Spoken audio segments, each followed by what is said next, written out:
짙은 안개가 강을 뒤덮은 밤, 20척의 배 위에서 한 남자가 어리둥절한 얼굴로 묻습니다. 대체 어디로 화살을 가지러 간단 말이오? 제갈량은 웃기만 합니다. 자령은 묻지 마시오. 가보면 알게 될 것이오. 소설 삼국지연애가 그린 노숙입니다. 10만 개의 화살을 안개로 빌려오는 제갈량 옆에서 연문도 모른 채 눈만 끔뻑이는 사람. 형주를 돌려받으러 갈 때마다 유비의 눈물과 제갈량의 말재간에 넘어가 번번이 빈손으로 돌아오는 사람. 마음씨는 착한데 어딘가 늘 한 박자 늦는 사람 좋은 바보. 우리가 아는 노숙은 그렇게 영웅들의 들러리로만 남아있습니다. 그런데 정사 삼국지가 기록한 노숙은 전혀 다른 사람이었습니다. 제갈량의 천하삼분보다 먼저 천하의 구도를 그렸고 송건과 유비의 동맹을 처음 설계했으며 적벽의 전쟁을 사실상 결정지은 사람. 오늘은 이야기가 바보로 만들어버린 한 전략가의 진짜 얼굴을 기록으로 하나씩 되찾아보겠습니다. 노숙, 자는 자령. 그는 임해동성의 부잣집에서 태어났습니다. 그런데 이 부잣집 아들의 씀씀이가 심상치 않았습니다. 천하가 어지러워지자 집안 살림은 거들떠보지도 않고 논밭을 팔아 가난한 이들을 구제하고 선비들과 사귀는데 재산을 쏟아부었습니다. 고을 노인들은 혀를 찼습니다. 노씨 집안이 대대로 기울더니 저런 미친 아이를 낳았구나. 그러던 어느 날 거소연의 젊은 현장 하나가 수백 명을 이끌고 찾아와 군량을 청했습니다. 노숙의 집에는 쌀 3,000곡이 든 곡간이 들이섰습니다. 노숙은 말없이 그중 한 곡간을 통째로 가리켰습니다. 전 재산의 절반을 처음 본 사람에게 내어준 것입니다. 그 젊은 현장의 이름이 주유였습니다. 주유는 이 사람이 보통 그릇이 아님을 한눈에 알아보았고 두 사람은 평생의 벗이 되었습니다. 노인들이 미쳤다고 손가락질하던 그 씀씀이는 사실 난세를 내다본 투자였던 셈입니다.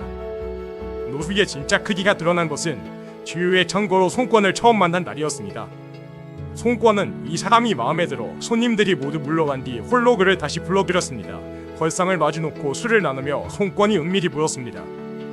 한나라 왕실이 기울고 천하가 어지러운데 그대는 무엇으로 나를 돕겠소? 노숙의 대답은 거침이 없었습니다. 제가 헤아리건대 한나라 왕실은 다시 일으킬 수 없고 조조는 갑자기 없앨 수 없습니다. 장군을 위한 계책은 오직 하나, 강동의 속발처럼 자리잡고 천하의 틈을 지켜보는 것입니다. 국방이 어지러운 틈을 타함조를 무찌르고 유표를 쳐서 장강이 닿는 곳까지 모두 차지하십시오. 그런 다음 제왕이 칭호를 세우고 천하를 도모하는 것, 이것이 한구조의 대업입니다. 걸상 위에서 나는 계책이라 하여 후세는 이를 탑상책이라 부릅니다. 이때가 서기 200년, 제갈량이 유비에게 그 유명한 천하삼분의 계책을 내놓은 것은 그로부터 7년 뒤의 일입니다. 한나라는 끝났다. 장강을 차지하고 천하를 도모하라. 삼국시대의 설계도를 가장 먼저 그린 사람은 제갈량이 아니라 노숙이었습니다.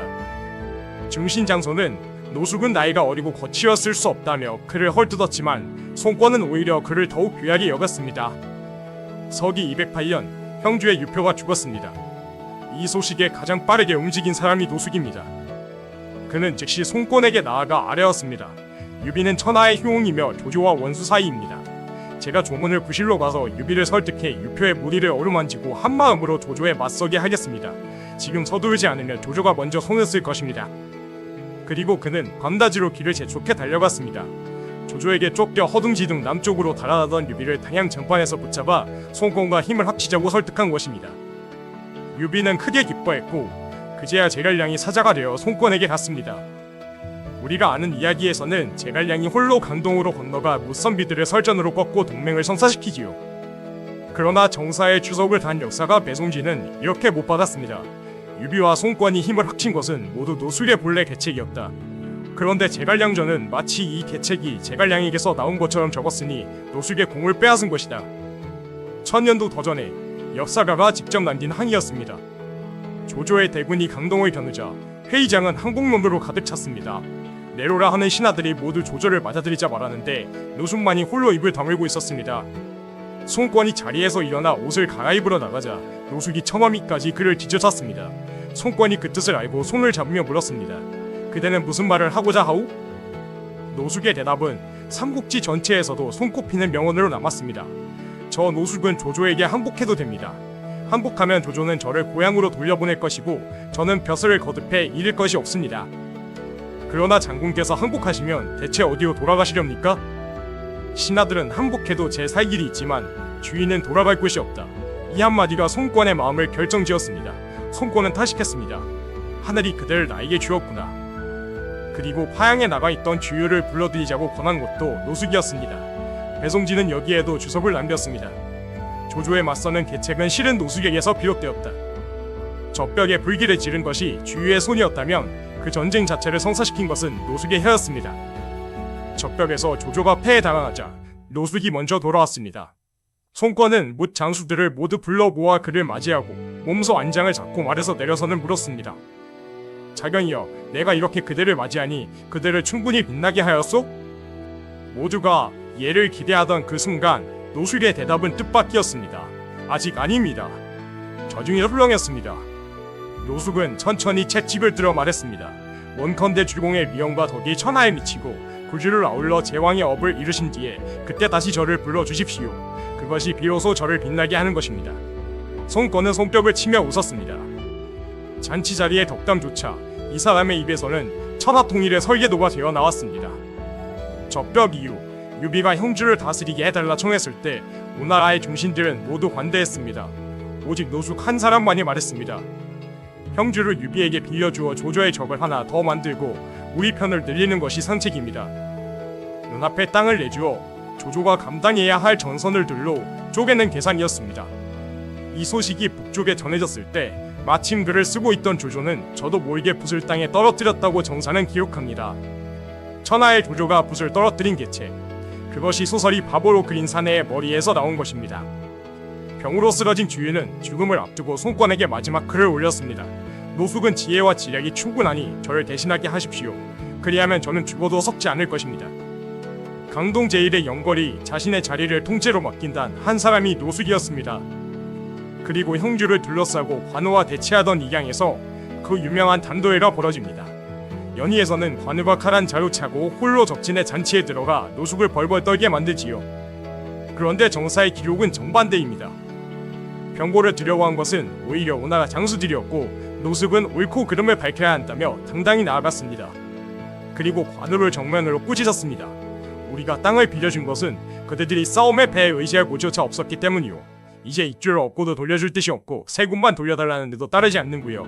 탐욕으로 의리를 저버리면 반드시 화가 되는 법이요. 정사는 이 장면을 한 문장으로 뱉습니다. 관우가 대답할 말이 없었다.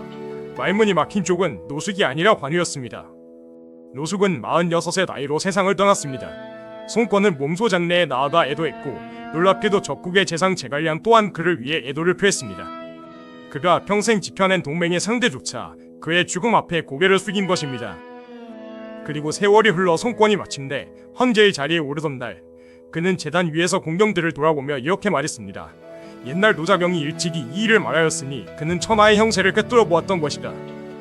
걸상 위에서 그렸던 설계도가 현실이 되는데 꼬박 30년. 노숙은 그 완성을 보지 못했지만 역사가 그의 눈이 옳았음을 증명했습니다.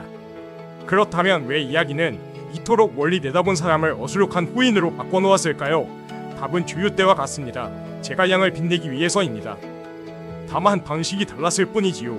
주유에게서는 그릇을 빼앗아 질투쟁이로 만들었고 노숙에게서는 머리를 빼앗아 들러리로 만들었습니다. 천하삼복을 먼저 말한 사람, 동맹을 설계한 사람이 바로 옆에 있으면 제갈량의 신묘함이 흐려지니까요.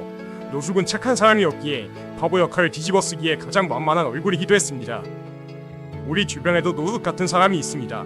목소리가 크지 않고 공을 다투지 않고 자리에서는 한 박자 늦어 보이는 사람. 그러나 판이 다 끝난 뒤에 돌아보면 처음부터 판 전체를 읽고 있던 사람. 정사의 노숙은 우리에게 이렇게 말합니다. 곡간 절반을 내어주는 손이 사람을 얻고 화려한 말재간이 아니라 조용한 설계가 천하를 움직인다고. 그러니 어수룩해 보인다는 이유로 누군가를 쉽게 웃어넘기려 할 때 한 번쯤 물어봐도 좋겠습니다. 저 사람은 정말 판을 못 읽는 것일까? 아니면 나보다 몇 수 앞을 보고 있는 것일까? 노숙, 자는 재령, 걸상 위에서 천하를 그리고 곡간 절반으로 멋을 얻었던 삼국시대의 가장 조용한 설계자였습니다.